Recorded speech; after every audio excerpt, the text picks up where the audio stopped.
Hello and welcome to People in Profit. I'm Charles Pellegrin, and this week in the show, well, they've crossed the finish line of the Paris Olympic and Paralympic Games, and now economists are looking back, trying their best to accurately assess the economic impact of this global event on the city and the country. Some data has already come out, giving us a sense of the economic legacy of these games. In the third quarter of the year, the French economy grew by 0.4%.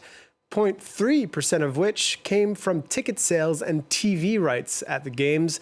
As a reminder, over 12 million tickets were sold for the Olympics and Paralympics, beating the record set in 2012 in London. Taking a step back, though, that GDP increase is in line with what we saw earlier in the year, and will give way to a 0.1% drop in the final quarter, bringing total annual growth to 1.1% in 2024. Well, to help us make sense of these figures, let's talk to Wladimir Andreff. He's the equivalent of an Olympic athlete in the field of sports economics and professor emeritus at the University of Paris Panthéon-Sorbonne. Thank you so much for being with us, Professor. Thank you. Good afternoon. So if we're to look at those figures from INSEE, the economic impact of the Games so far is worth a 0.3% increase in GDP in the last quarter.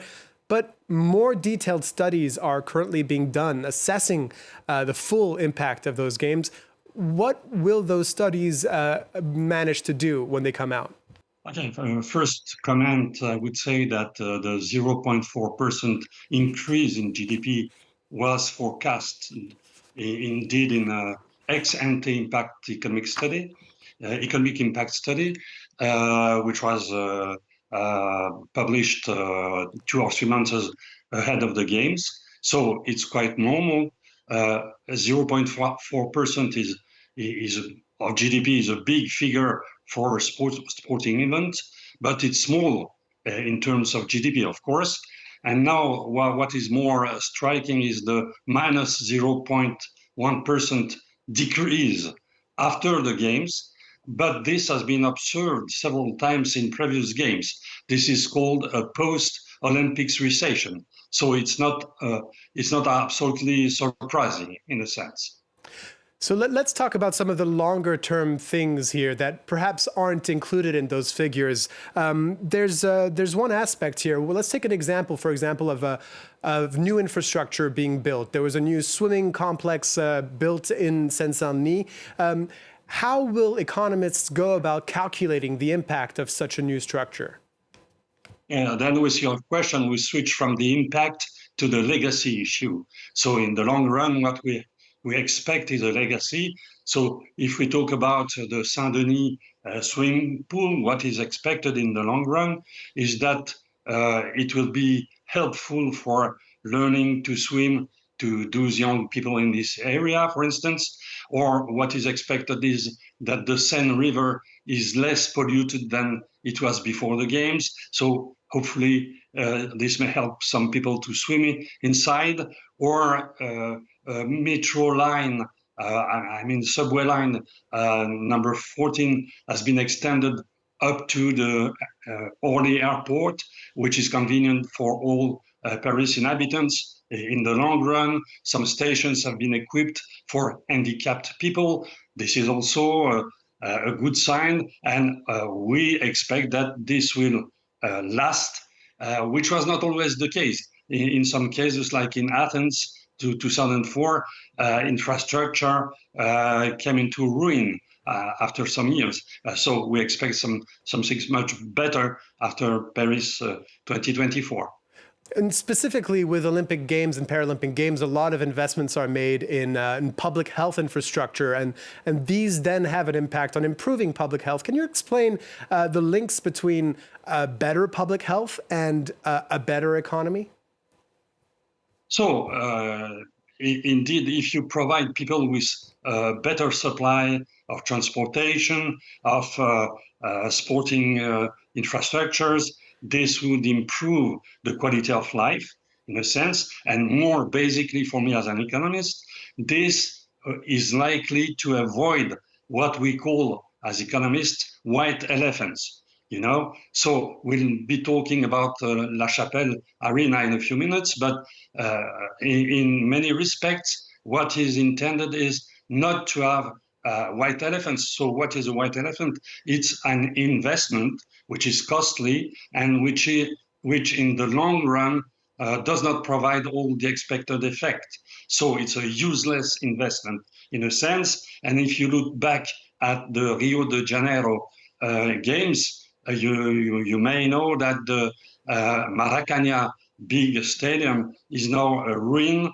Everyone knows that all the sporting equipments from Athens 2004 are also ruins, and this is the best example of the worst thing, which is called white elephants.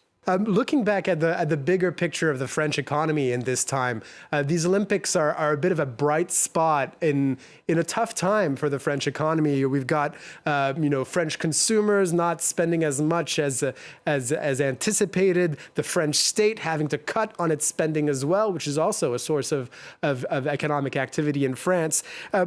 Will these benefits from the Olympics outweigh that tough time the French economy is in?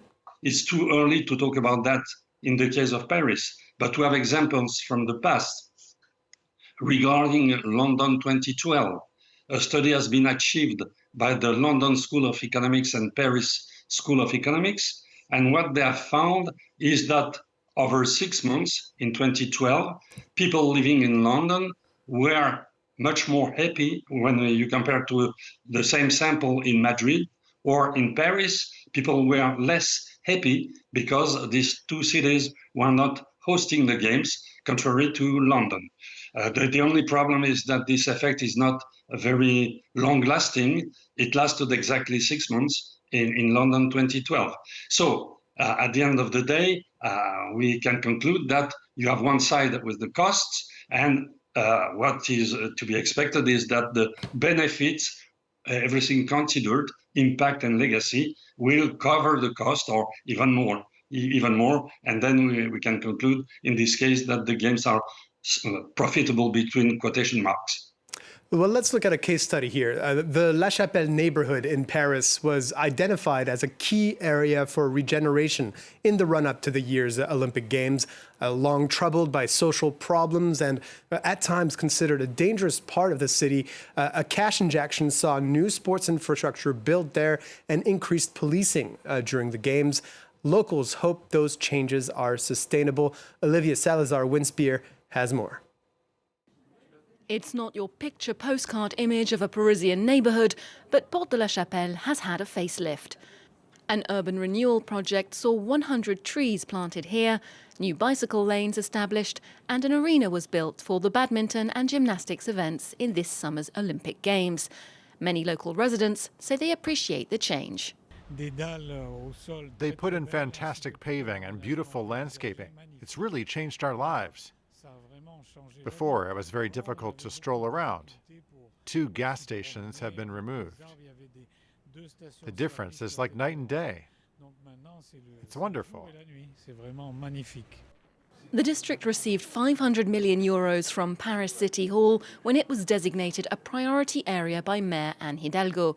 Known in recent years for its drug users, Porte de la Chapelle had been nicknamed Crack Hill. There was also a camp of migrants close to the main road. NGOs working to support these marginalised groups have accused local authorities of evicting thousands of these people to, quote, clean up the area in the run-up to the Games. They fear that now the city's out of the spotlight, the neighbourhood's social problems could resurface. Yet local authorities say they're committed to dealing with those issues. We have to tackle misery and suffering. We need to ensure that these communities are supported by appropriate facilities, but also within the framework of an urban transformation. The two go hand in hand. There's no social cleansing, there's an evolution of the city. Changes that include the construction of a major new university campus set to open next year, a bid to breathe new life into the area with a new generation of residents. Wladimir Andreff, any reaction to that? Do you think this regeneration is actually sustainable? Yeah, The prospect is that it will be, of course. But again, as it was told in your interview, this was a poor area first. The second point, which might not have been noticed, is that if you look at Paris geography, in the southern part of Paris, you have a number of different sporting equipments in the different ports, as we say, in Porte de Saint-Cloud, which is the Parc des Princes, in Porte d'Italie, which is another stadium, etc. And we have not such a thing in the northern border of Paris. And as Anne Hidalgo said, it was a way to rebalance the structure of sporting equipment all around Paris. So it is another thing. And maybe for an economist like me, the major point is that it has been conceived in a long-term perspective. What I mean is that, in fact, an arena has been built up in Porte de la Chapelle, close to Porte de la Chapelle, and it is expected that it will host cultural and sporting events in the future. There is also some places where people, Paris inhabitants will be able to have some sport practice there. There are 8,000 seats, so you can make a big event there. And as I told you before, it was a prevention against white elephants, because what has been bargained before the games is that a professional team, will play in the arena Porte de la Chapelle. This team is Paris Basketball. And then, due to this team, some money will be made out of this arena as well. Wladimir Andreff, you are a sports economist and professor emeritus at the University of Paris Panthéon-Sorbonne. Thank you so much for sharing your insights with us on People and Profit. Thank you. Thank you. Well, that puts an end to our Olympics coverage, at least so far. We might have to look back at this topic once deeper cost-benefit analyses have been completed. But thanks again for watching us. If you like what you saw, please check out our other episodes on the France 24 website and app, or on the podcast platform of your choice. All you have to do is search for People and Profit. Take care and stay tuned to France 24.